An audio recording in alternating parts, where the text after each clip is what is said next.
All right, athletes, you are in week number 5. So last week was a test week. I know those can be tough. They sound great going in, and then you start having those tests, and whatever they were, good or bad, it's just a data point, right? So make sure that you go into your settings in your workout log and you set your zones for the new results that you have from last week. So we talked about last week how to do that and how I use those calculations.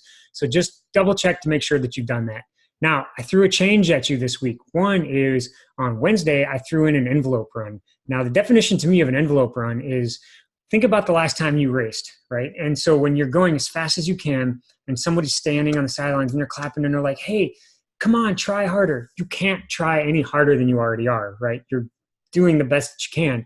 So what you want to do with an envelope run is you want to take yourself all the way to that line where you feel like if you went any harder, it would be hard, but where you're at right now, you're under control.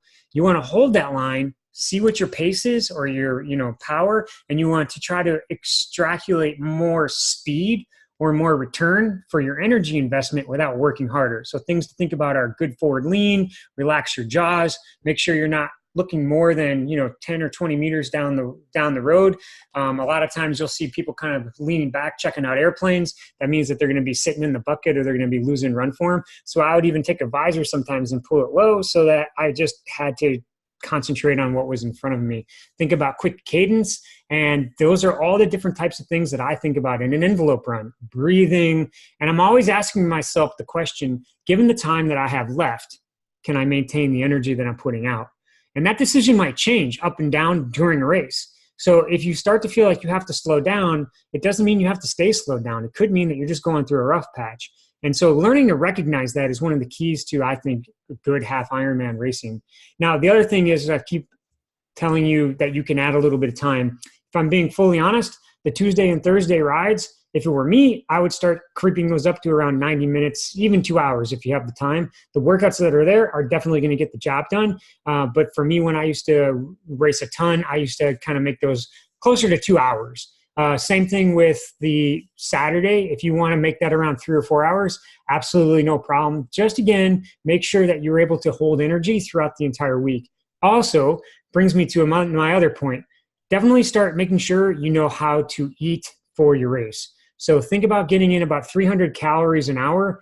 I recommend just sugar when you're racing, unless you're, pretty slow, but nobody for a half Ironman should be that slow. Your sugar is going to be the thing that you run out of first. So think of things that aren't super dense, that are easy for your body to absorb. And I like to start with about 500 milligrams of sodium at baseline. I know some people would go all the way up to 1,000. So 500 milligrams of sodium is pretty standard to try, and about 300 calories an hour on the bike. And think about the bike setting up the run. So it's harder to get those calories in on the run. So you want to make sure that you're really nailing it on the bike. And for the run, I would do about 70% of those, realizing that you're just not going to be able to get the calories in when you're running. So make sure that you really have it dialed in for the bike. And now is the perfect time to get that dialed in. And I will see you all in week 6.